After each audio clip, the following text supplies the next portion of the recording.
Scars and Spikes Match Review Podcast as we look back at Atlanta United's 1-1 draw against San Diego FC at Mercedes-Benz Stadium on Saturday afternoon.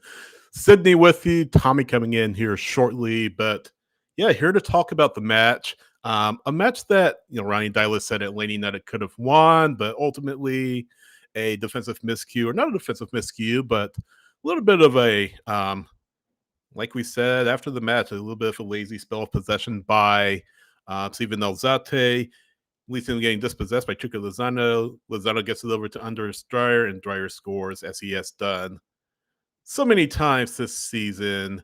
And it's 1-0 in the first half, about the half-hour mark. But then Miguel Almiron scoring from the penalty spot around the hour mark, and Atlanta United walk off the field with a point against one of the best teams in Major League Soccer, and a club that,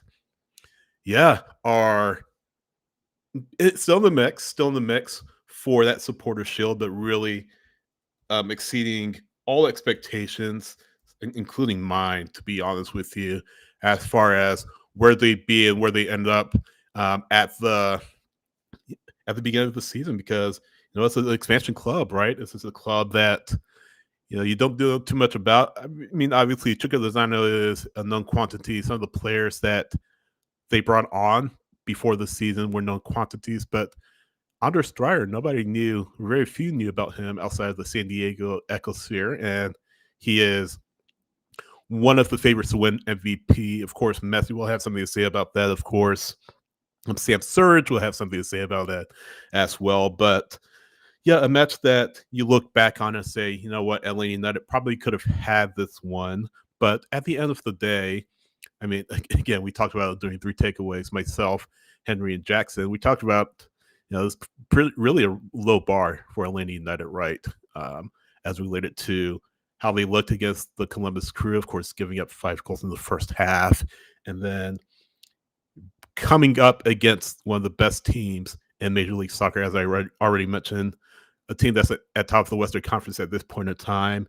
And we're all wondering what would be the response. How would Atlanta United give an account of themselves against a club like San Diego FC? And as it turns out, not a bad account of themselves. This easily could have gone pretty sideways. For Atlanta United. And when Dreyer scores that first goal, you're like, oh my gosh, here we go. It's going to all go downhill from here. But they kept their nerve. They kept their wits about them. Atlanta United did, and no, not a perfect match. I mean, this doesn't change anything about playoffs. You're still not going to the playoffs. I mean, that was settled with the loss to Columbus. But as we have said, these next few matches at the Revs, who are now eliminated from playoff contention, at LAFC, at Miami, and then home against DC United for Decision Day. This is an extended preseason for you, right? This is an opportunity for players who maybe are on the fence about being brought back next season by Chris Henderson and co.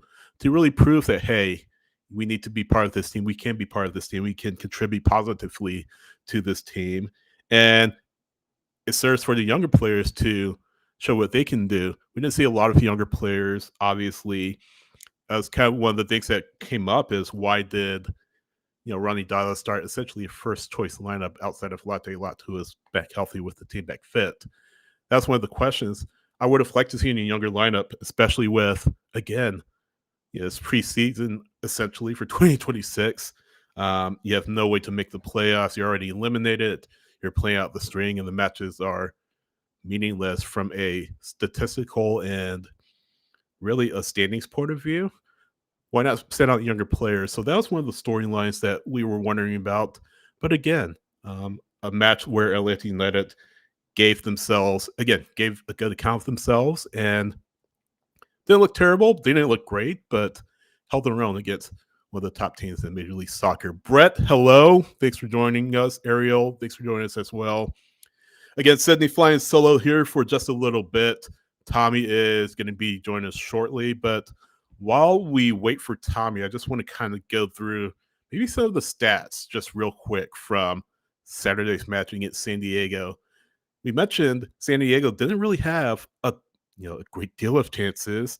5 shots on goal out of 7 total. So one, of course, going in off the foot of Dreyer, but then later on in the second half, Jaden Hibbert makes some terrific saves. He made some really good saves, and that was one of the things that I was interested in to see how Jaden would look, how Jaden would approach this match. Of course, considering what happened the previous week against Columbus, I asked Ronnie Dyla in the press conference, the post-match press conference, what did you tell him? What's the message that you had for him after the circumstances of the previous week? And he said something to the effect of, he hasn't really had a lot of conversations with him. He's kind of left that to Elliot Parrish, Brad Guzan, Josh Cohen, his coaches, his goalkeeper coach, of course, Elliot Parrish, and then Brad and Josh. But then Dyla said, I think he's very confident in himself. He didn't need that extra pep talk. He didn't need that extra, rallying cry to go out and perform against San Diego FC. And again, made 2 tremendous saves in the second half to not keep a clean sheet, but keep San Diego FC from creating further distance between themselves and Atlanta United. And that was good. I mean, Dyla said too, you can't really fault Jaden for many of the goals that Columbus scored last week, which I agree with. But as a young keeper, as someone who is just first starting out in MLS, as someone who you could very well be goalkeeper number 1 for Atlanta United 2026, that was one of the questions that I had. How would he look? How would he respond? Would his confidence be shaken? Would he look different than he did against Columbus? Would he look a little shell-shocked? And by all accounts, I don't think he did at all. Again, if you look back at the goal that San Diego did score, obviously can't fault Hibbert. That's a mistake that Steven Alzate made just in possession, just very lackadaisical in possession. And again, it's taken off his foot by Chuka Lozano, and then Lozano creates the assist for Dreyer. Can't fault him, right? Can't leave it on him. But had another really strong game and made another case for himself to be goalkeeper number 1 for Atlanta United. Brett saying in the chat that he is a convert to Hibbert as goalkeeper 1 next season. He's certainly not done much to show that he doesn't deserve at least a serious look. And, as the weeks go on, it's maybe becoming a little bit more clear that we could be needing to prepare for Jaden Hibbert as number 1 shirt for Atlanta United in 2026. So that's one of the things that stood out to me. We'll get Tommy in here as well, and I'm sure he had some good insights that he can take from the match. How are you, sir? How are you doing? How's everything? I had to watch the Falcons today, so terrible. Watched a terrible wrestling pay-per-view last night, and then I watched that Atlanta United match. Yeah. I mean, well, which was the better of the 3 kind of? Was it Atlanta United? Was it the wrestling? I know the Falcons weren't, but no. Well, the Falcons were at the bottom of anything that I watched yesterday. It was so bad. Yeah. But I watched the first half of that Atlanta United match, and especially when the goal went in, and I said, they're gonna get rocked. Yeah. And they got back a little bit into the game, had some scoring chances in that first half, but the second half was. I said on Spaces, this was a typical Atlanta United match for the past few years, where you look like shit for a period of time, and then all of a sudden, the switch gets flipped, and they become 2017, 2018 Atlanta United, winning the ball back nonstop, attack. Yeah. I mean, I joked around. I think my tweet was that Atlanta should have scored 1,736 goals in that second half. And then it got to like 1,900 at one point, because it was like, oh my gosh, every opportunity that they were high scoring chances. I think the the XG was like 2.6 something in the range Yeah, there. I have it in front of me. It's 2.6 to 1.4. So Atlanta had more chances, judging by that. So It felt like 100. Like, it yeah, felt like the XG should have been it felt like it should have been higher than that. I mean, in that second half, I thought that there was at least 2, I mean, in there, and well, maybe it all was in this I said the first half was shitty. I know there was one good scoring chance, but yeah, I thought it was just I thought that, it was good to see that again, that they played a second half. And if Colonel is listening right now, I'm not going to say game state. I won't say that word at all. But I mean, this team of San Diego was fighting for the Shield. They're fighting for the Shield. They're fighting still for the are. number one seed in a very competitive Western Conference. This was a huge match for them. And that second half looked like a terrible, terrible team. And I have watched San Diego a lot this season, mostly because I've thrown money on them.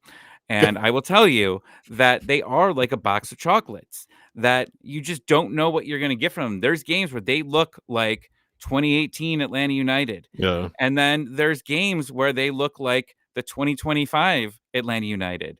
And there's really no middle, but we kind of got the middle. We got the 2018 side. Obviously they only scored 1 goal here, yeah, but then they just look like they like either the jet lag just hit them in the locker room, like the yeah, adrenaline left them, and then that was it. But I mean, besides a couple chances they had, which Hibbert, bravo, yeah, my man of the yeah, match there. I mean, it was it's nice to play spoiler. yeah. It's not a consolation prize, but it's a consolation prize for the fans that are going to the matches or saying, "I'm going to spend 90 minutes watching this team that has no chance of winning anything this year." Right. You did Vancouver, not Vancouver, but you did the Philadelphia Union a big favor in that you you help put distance between San Diego and Philadelphia. Philadelphia now 2 points up on Cincinnati. Cincinnati winning again. So Philadelphia 60, Cincinnati 58, and San Diego 57. Of course, Vancouver still very much in the hunt, 55 with 2 matches in hand. So they kind of control their own destiny. But if you're a Philadelphia fan, you're kind of thanking Atlanta United for doing you a little solid and helping them, keep everybody else at bay. But yeah, I kind of disagree with what you said about San Diego the second. I don't think they look terrible. I just think they, some extent, looked out of ideas. Might have been jet lag. It might have been, you know, long travel. It's not easy to travel across the continent. We know that. And Atlanta United has to do it in a few weeks when we play LAFC. That might have been part of it. But yeah, I don't know if they looked like, to your point, though. I agree with that. I agree with this point. I don't think they looked like a dangerous team. And I think a lot of teams across MLS were looking and saying, you know what, we could probably beat this team in maybe a 3-match series. um, I will say this too: Dos Santos, very with the ball at his feet, is very shaky. I think teams, if they can exploit that, they could really put him under duress and nick a few goals and really help get this team, probably put this team out of the playoffs before they can make a significant run. That's one of the observations that I saw, kind of to your point about San Diego in the second I, half. yeah, and maybe I'm exaggerating just because I've watched this bad team for so many months, and for a large period of that 45 minutes, they look good.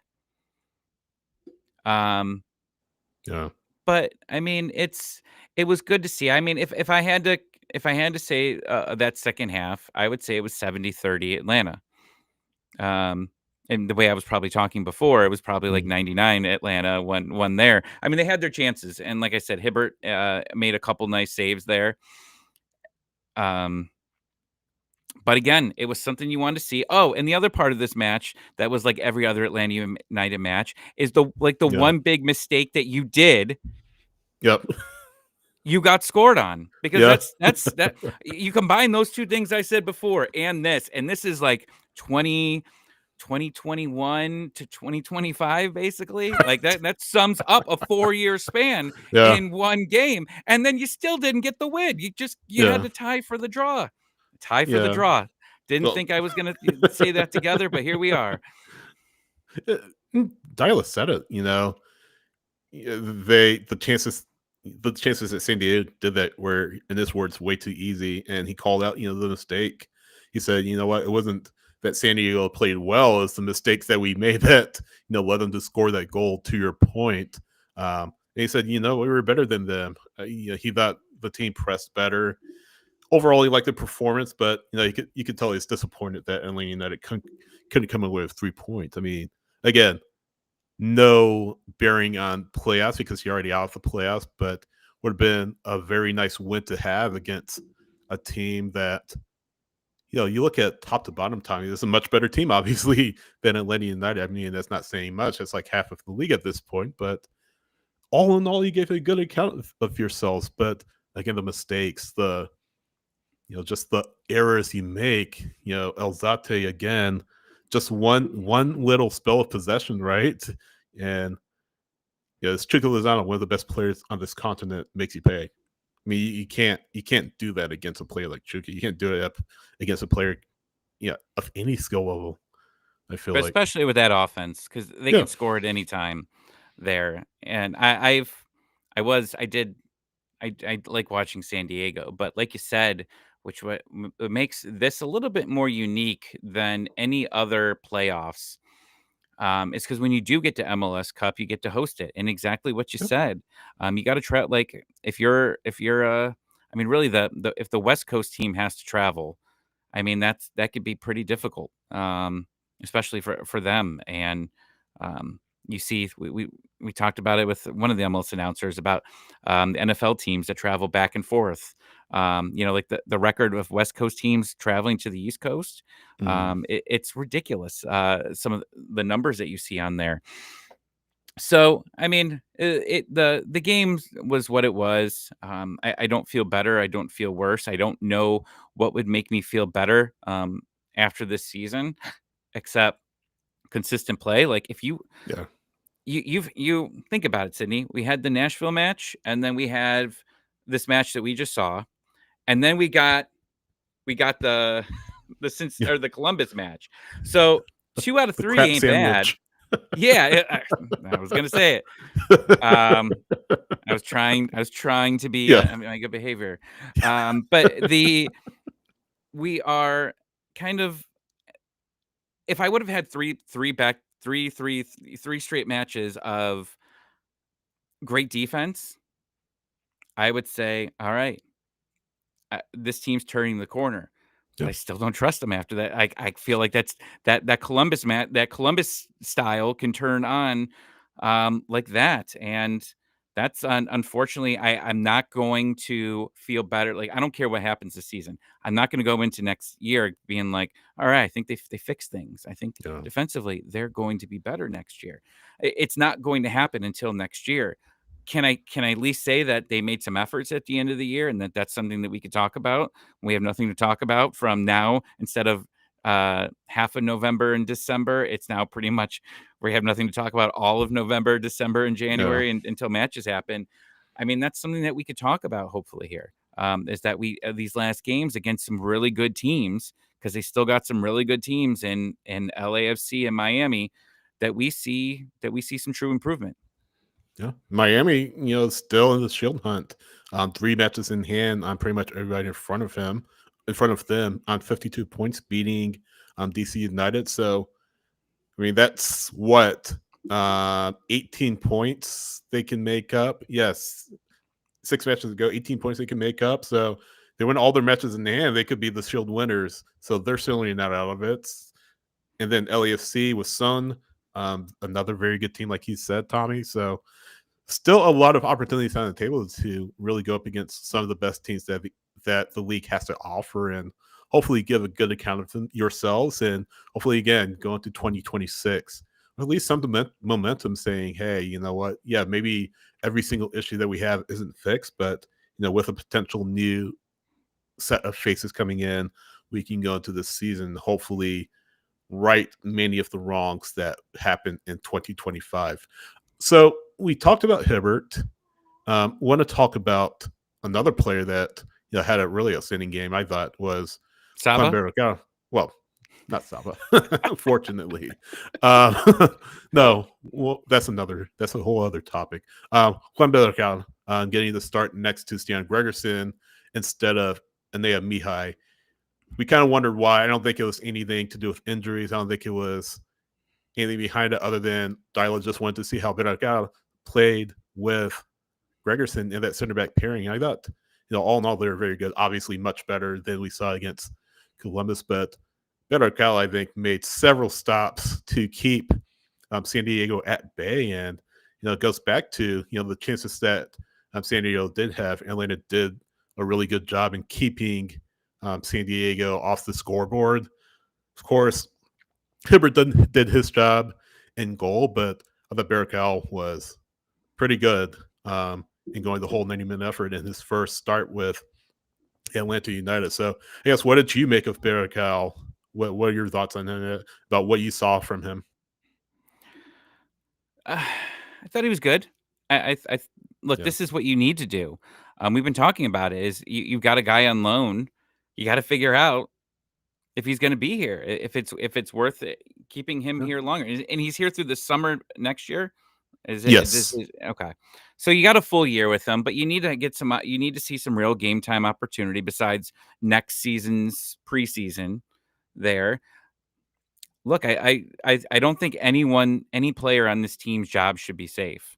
I don't think we've ever said that before, but I'm gonna start saying it now. Is that I don't think anyone on this team's job is as safe as a starter here. Obviously, you've seen what happened with Brooks Lennon. Yeah.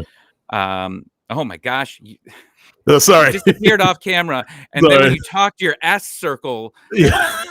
I'm sorry, the gummy hit me. Tyus. No, no. I think it Should hit have me warned right you. when the thing moved, but I was like, Yeah. "Oh my god, why is this?" Yeah, I should have warned you. I'm sorry.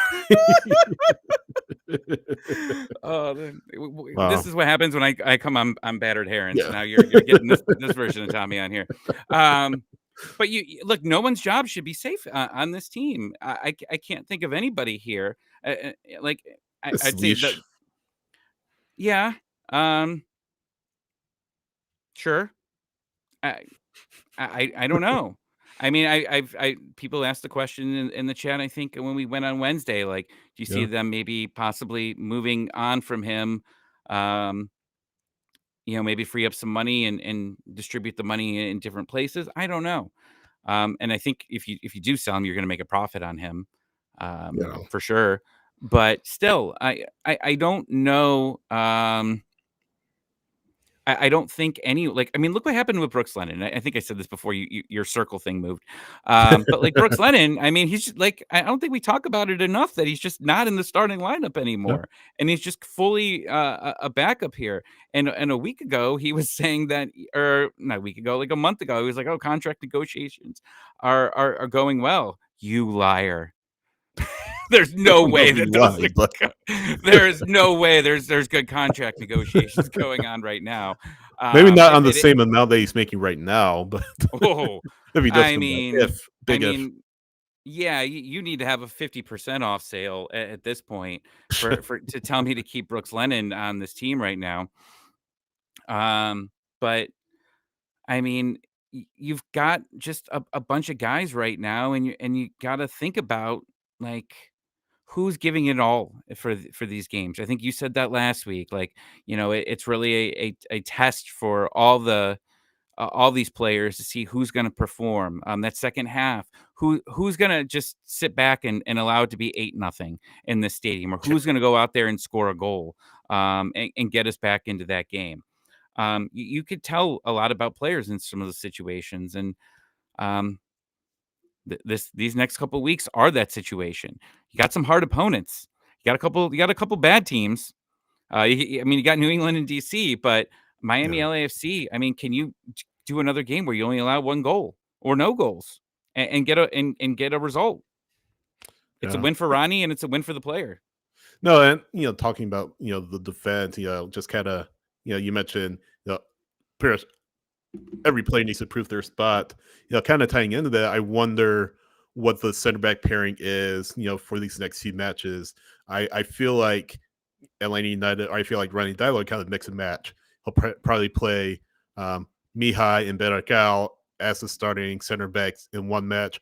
Maybe, like I said, mix and match and make adjustments there and see what happens because, like you said, Berakal is here at least through the summer or next summer, I should say. And, he looking to prove his spot, looking to show that he belongs as this Atlanta United roster permanently. I think, looking at the roster profiles, I believe if Atlanta United exercises that purchase option on him, he will be here until 2029. I believe it's either 2029 or 2028. I'll have to look back to see what that is. But yeah, they have a purchase option on him if they do choose to use it.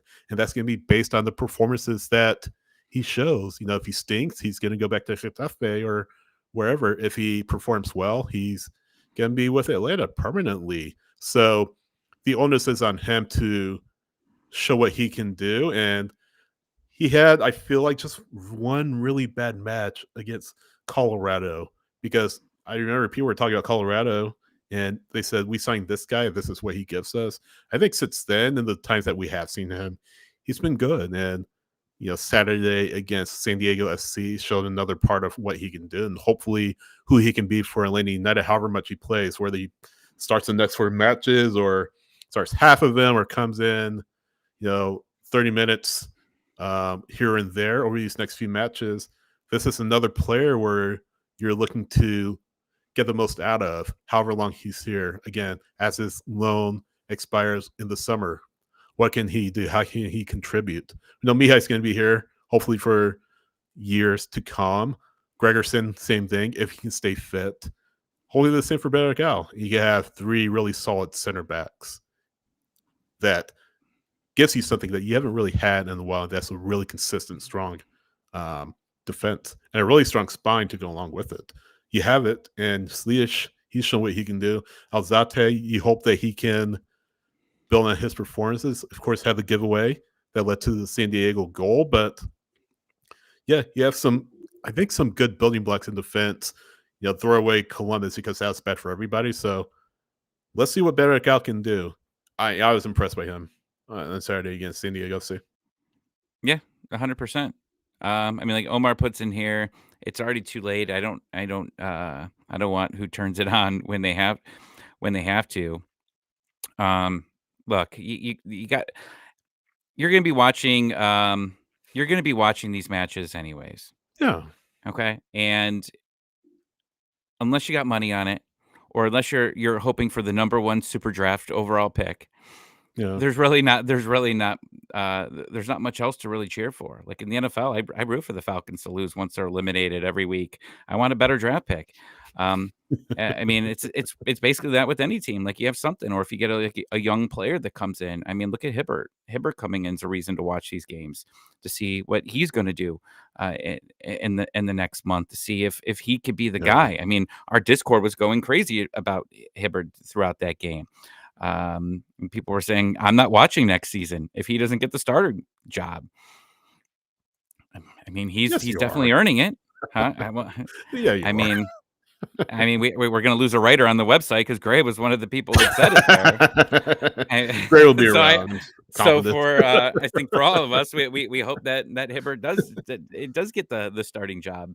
Yeah. But like you got to figure something to take out of these games, and that's it for me, is the newcomers and then who really has given up. And we'll see who that is. But right now, I don't know if I've really seen anybody given up. I just think that the only player is who we brought up earlier was Saba. And man, I mean, talk about a guy that just is lost, and we're gonna let him go. Okay, we're gonna move him, and next season wherever he goes, whether he plays for Holy Name High School in Parma, Ohio, or he goes to another country, whichever he makes next season, the guy's gonna kill it, and we're gonna be so upset. That account that's like the former Atlanta United players on Twitter that I get really upset at when he tweets, because it's always good things for those players. I know we're gonna see Saba goals next year, and it's gonna be real frustrating. Shout out to Holy Name High School in Parma, Ohio, by the way. For those is that your high school? Was that your alma mater, I was by there the way? for a year, but Tina graduated Oh, there, so we oh got okay. 5 years between us. Gotcha. Well, shout out to Holy Name High School in Parma. You mentioned Discord. Now people can get access to our Discord, Tommy. How can people get access to our Discord? Tell everybody how that happens. Patreon.com. Join us, Yes. Scarves and Spikes. Come hang out for the watch-alongs. I think we're gonna have some coming up here soon. We're running out of away matches. I think. We could do after One more hours left. LAFC. Yeah, 5 stripes after dark, baby. Let's go. Oh, it's colder. I've got a onesie. Yeah, we could do it. But yeah, join the the Patreon. We've got Yeah. the Discord. We're always hanging out. Get extra drawings into our contest, which we're giving away 2 copies of EAFC. Tell your friends, and Yep. then they can get it. And if they win, and then you buy it, then you can play against them, or we can play against you. I'm ready to beat some people in this. I stopped. Oh, what happened? I Why'd you don't know. stop? I ran out of ideas. I told you, man. The gummy I hit, thought you man. froze for a second. It's all downhill from here. Yeah. I thought your connection froze for a second. I was like, what's going on? My mind froze. I was like, oh, Discord, I've EAFC, had that beat your happen to me friends. too. That's I'm done.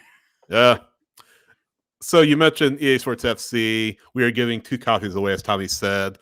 Instructions are pinned on our X account at x.com/scarves the loader and spikes. They're pinned on our Blue Sky account at bsky.app, or just search for scarvesandspikes.com on Blue Sky. I'm not even going to read out the whole URL. You know, I'm sure where to find us. Just search scarvesandspikes.com on Blue Sky. And on Instagram, instagram.com/scarvesandspikes has instructions pinned on how you can enter to win 2 copies of EA Sports FC for the console of your choice. And again, if you go to patreon.com/scarves and spikes and enter or subscribe there and become a member of our Patreon, you can get bonus entries to win FC 26. Scarvesandspikes.com is where you can find all of our written content, post-match reaction, previews, reactions, opinion articles, all that good stuff. Link to our store as well as there where you can get hoodies, hats, drinking glasses, mugs, etc. So show your support of Scarves and Spikes and help us, bring you the content you deserve, content you deserve. Yes, Tommy. I don't know if this is real or not, but it says that Hibbert's a 51 on EAFC. We'll fact check. We'll fact check that. We'll check that. Well, Maybe you it's can get him. Victory. Victory ranked him that. That's why it is, because I see. We haven't addressed these Victory comments about Hibbert. I think Yeah. he's a Hibbert hater, but I think Victory actually works for EAFC. he's And a he's the AFC one ratings putting adjuster. he's testing us to see if he should bump him up to a 53 or not before the season starts. We got undercover EA employees in here. Right. I know. Let me fact check the Hibbert thing real quick. Is he really 51? That's far too low. That's far too low. We'll look into that. We'll look into that. But yes. Go to Instagram, X, and Blue Sky for instructions on how to win EA Sports FC 26. Also, like, subscribe, share our content on YouTube. Hit the like button, hit the subscribe button. Helps us out a lot as we try to get you the best LA United coverage possible. Listen on Apple Podcasts, Spotify, and iHeart, which does exist. Rate us 5 stars and share the word about Scarves and Spikes. That's really low. 51 for That's Hibbert. amazing. Yikes. If you're listening, by the way, on Apple Podcasts, Spotify, and iHeart, we are streaming live Sunday nights, 9 p.m. Eastern, Monday nights, 9 p.m. Eastern, Wednesday nights, 7 p.m. Eastern time. Join us on the live stream when you can and join the chat. Let us know what you think. Yeah, I have to look that up. That's maybe if you. I trust Jack. Yeah. Jack in the chat saying 51. Maybe if you get Hibbert, you can improve his ratings. You have the ability to with that training, right? You can train him and help him become a better player. Might be able to do that. That EA guy just watched the Cincinnati game. Right, exactly. I was like, yeah, this guy has to be the worst ranked keeper in the game. Like, if you're new to EAFC, Yeah. I've been buying the Madden games since I was 18, and I'm 42 now. Like their ratings never make sense for anything. Until Julio Jones got like a 99, he made the 99 club. Nothing made sense with EAFC at all times. So don't get upset about it.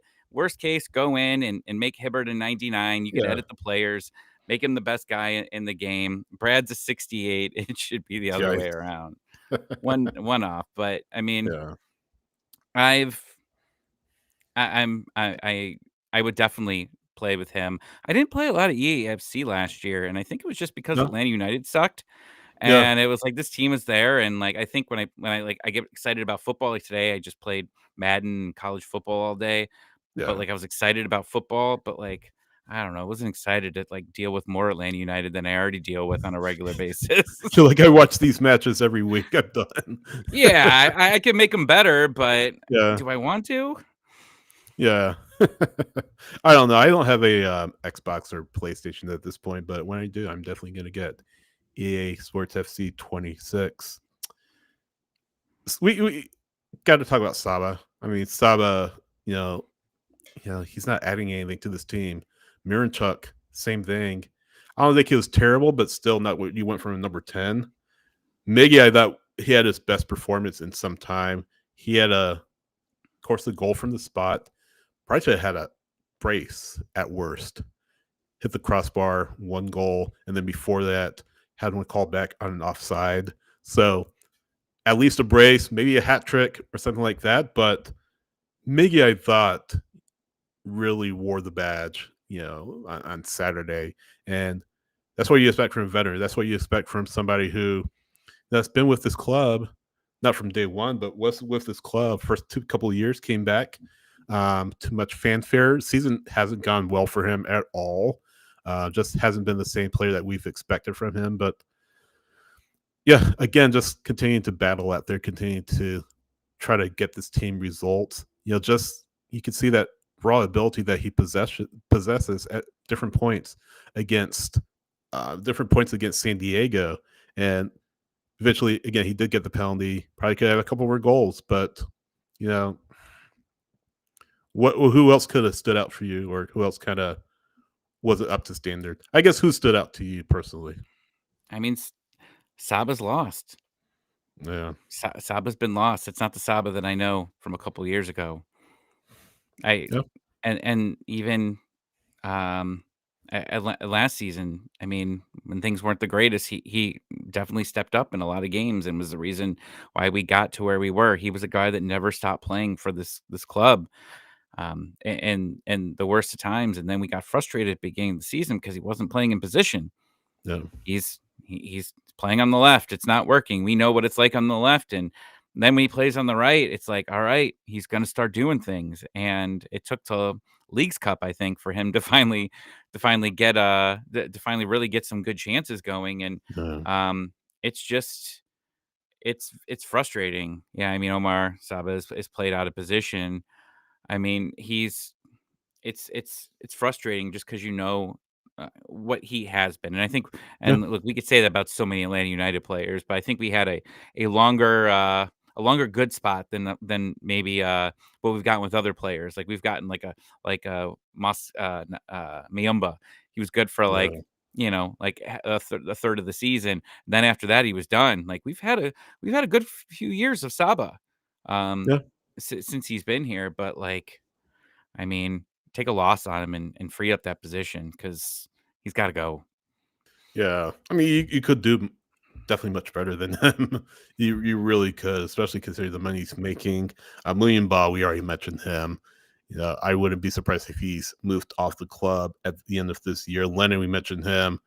And I'm sure we'll talk a little bit more about who's in, who's out, down the road here. But you can see, as these matches go on, as the season goes on, who is really pulling their weight. And I say that not to say that Saba isn't giving his effort, because he gives an effort. He cares. You can tell he cares, but it's just not happening.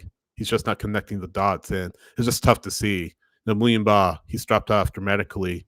Um, Lennon has dropped off dramatically.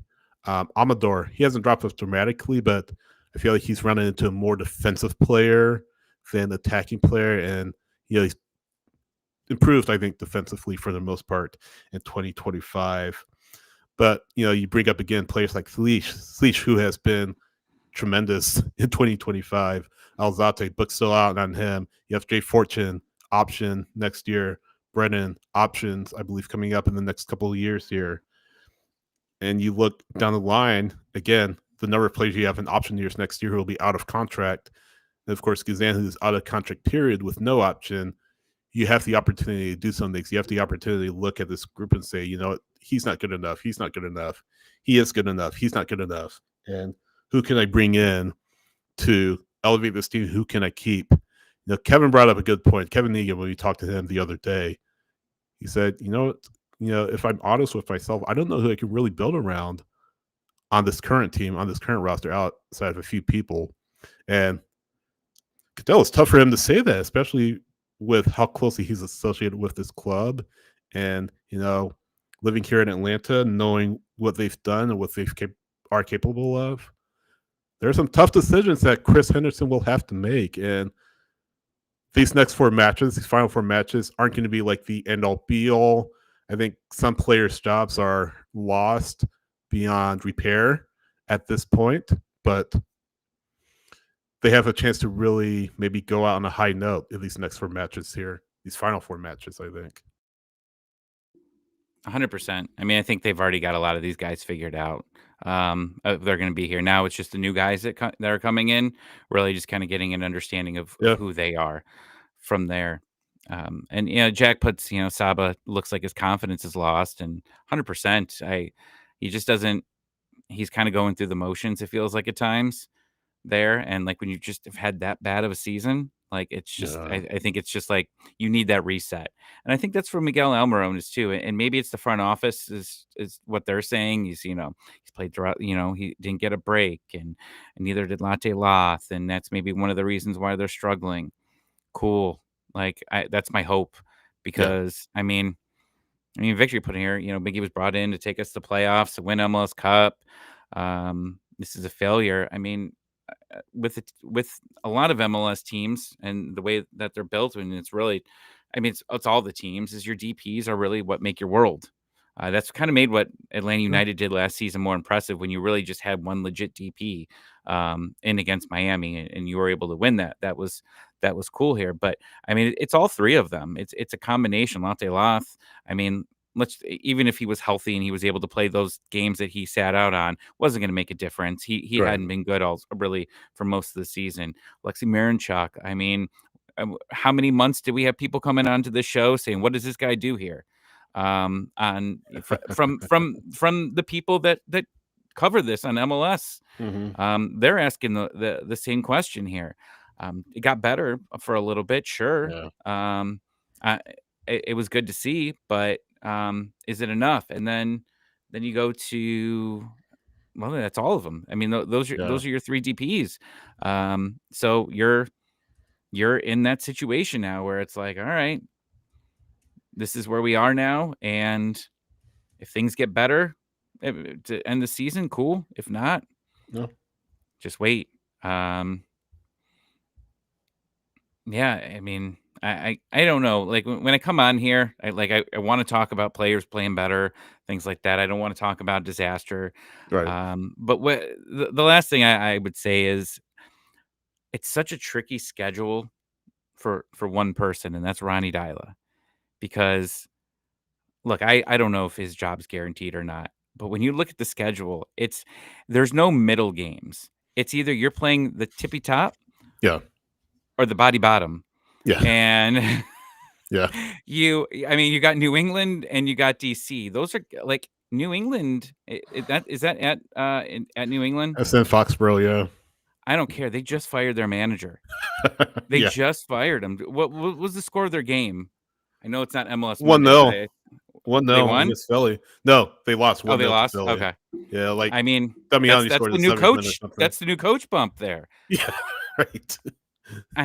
Or not. I mean, that game should be a lot. I mean, 1-0 against Phillies is pretty good, but like, you need to win those games because you're playing such Yeah. inferior opponents.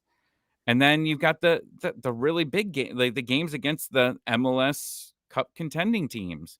Like these are hard, and like this game here was also another hard one for him. And for all purposes, it was pretty good. Yeah. Could have gone worse. And again, I'll say something I said at the beginning, and just kind of reiterate. That's what I was looking for. That's the main thing I was looking for. What is your response going to be against San Diego? And I said it will be 3-1 Atlanta. I was wrong, obviously. Happy to be proven 3-1 wrong. Atlanta. Or 3-1 San Diego. 3-1 San Oh, Diego. Yeah. No, I haven't what's in proven, your proven water, wrong. man? Right. No, exactly. No, but I was happy to be proven wrong. I mean, again, all I wanted to see is really this team to give a good account of themselves against, again, a really superior opponent in San Diego FC. And I think they did that. Now, these final four matches, you mentioned them, New England, who are no longer going to the playoffs by virtue of that loss to Philadelphia, um, LAFC, who are going for a top four spot, Miami, who may still be in the Supporter Shield race by the time that match rolls around, and then DC to close out the season. Where are you at the end of those matches, those four matches? Are you just going to pack it in because, hey, you're not going to the playoffs, or are you going to, again, end on a high note and, maybe give some fans hope for next year that maybe things are looking up just a little bit? Jack in the chat saying, he thinks Atlanta plays better when, they're in transition and sitting deeper. That's the problem. Just getting the team to play in transition and, just playing that consistent tactical style is key.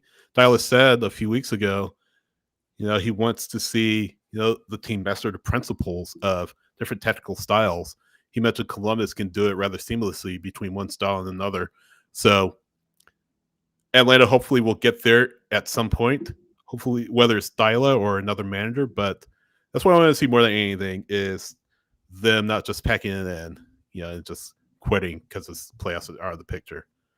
Show some passion, show some pride, and give a good showing over these final four matches. You have anything Yeah. else to jump in on before we No. went Let's off? see what happens. Let's see what happens in New England. It should be. I mean, just saying it now. You should be. This should be a win. I don't care. It's on the Well, road.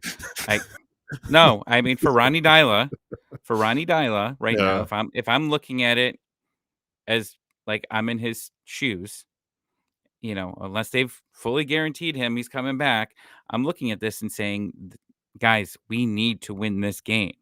They just fired their manager. They have underperformed. They embarrassed you at your home i- in an yeah, afternoon game with 50,000. I don't know how many people were there, but like that is a yeah. very, you got embarrassed. That was in a game that Atlanta United should have won. And Atlanta had all those chances. And that was like really I think that was really the game that really just turned the entire season upside down. Mm, There. Remember Miggy scored the goal and it was disallowed, saying he was offside or something like that happened. There was a bunch yeah, of madness that was in that game, but you lost that game. And yeah. this is your revenge. And for Ronnie, like the two bad teams that you play are right now. Then you got the two difficult games, and then you end the season at home. And if you want to win a couple people over, maybe just a couple, then you're going to Yeah. win Brad Guzan's last appearance as a keeper of this Presumably. team. You are going to win that game 100%. Yeah, That will help gain you some fans here. But again, it's a difficult schedule for him because it's like yeah. the two games you probably the front office probably doesn't have super high expectations, but two of them they absolutely should. And that starts if you let's put it this way. If they lose 3-0 to New England, the tweet I know people saw that they wished him happy birthday today, and you Yeah. don't click the comment section, City. Don't click the comment Well, section of that because there are not a lot of happy birthdays in there. There's happy, we will I give would you your imagine. here's a plane ticket to anywhere that's not Right. Atlanta. Um, but I mean, yeah, this is if you lose 3-0, then that tweet needs to be ready for Monday morning. Mm. That's there. Am I wrong?